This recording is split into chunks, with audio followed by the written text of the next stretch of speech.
श्री शिवाय नमस्तुभ्यम, हर हर महादेव। मेरे प्रिय साथियों, आप सभी लोग जानते हैं कि 1 नवंबर 2025 को देवउठनी एकादशी है, जिस दिन तुलसी की लकड़ी का दीपक जलाया जाता है। और यह दीपक सभी लोग अपने घरों में देवउठनी एकादशी के दिन जरूर जलाते हैं। इस दीपक को जलाने से हमारे घर में कभी धन संपदा की कमी नहीं आती, साथ ही में दुख और परेशानियां भी दूर होती हैं। साथियों, इस वीडियो में हम तुलसी की लकड़ी के दीपक को बनाने की पूरी विधि जानेंगे और ये दीपक आपको रखना कहाँ पर है यह भी जानेंगे। सबसे पहले साथियों, ये तुलसी की लकड़ी वाला दीपक घर की जो बड़ी माता बहन होती है उनको जलाना है और सिर्फ एक ही दीपक जलाना है। इसके अलावा यह दीपक आपको देवउठनी एकादशी के दिन शाम के समय प्रदोष काल में जलाना है। यह दीपक आप देवउठनी एकादशी के दिन शाम 6 बजे से 7 बजे के बीच में रख सकते हैं। और अगर आप लेट हो जाए तो आप शाम 7 बजे से लेकर रात 8 बजे के बीच में भी यह दीपक रख सकते हैं। महाराज, अब यह दीपक हमको तैयार कैसे करना है, यह दीपक हमें किस तेल से जलाना है, सारी अद्भुत जानकारी अब हम जानते हैं। सबसे पहले यह दीपक घर की कोई भी माता बहन शाम होने से पहले तैयार करना शुरू कर दें, जिसके लिए आपको सबसे पहले एक मिट्टी का दीपक लेना होगा।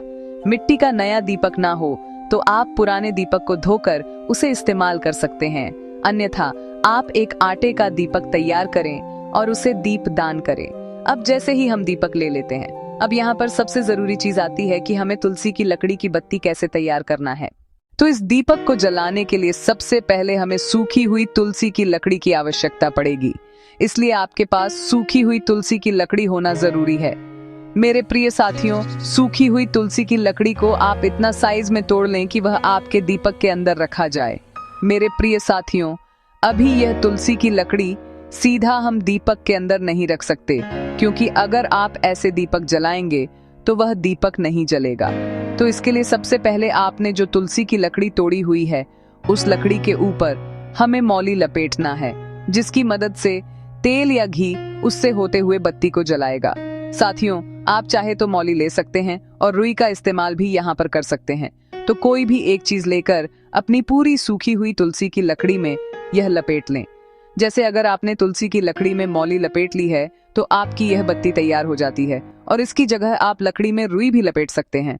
अब जैसे ही यह बत्ती आपकी तैयार हो जाए, इस बत्ती को आप शुद्ध देसी गाय की घी में या तिल के तेल में डुबो लें, या जिस तेल से आप यह दीपक जलाने वाले हैं उसमें इस बत्ती को पहले पूरा भिगो लें। उसके बाद इस बत्ती को अपने दीपक में रख दें, और जिस चीज से आपने बत्ती भिगोई है वह घी या तेल आप इस दीपक के अंदर भर दें। वैसे साथियों, शुद्ध देसी गाय की घी का अगर आप इस्तेमाल करेंगे तो ज्यादा अच्छा रहेगा।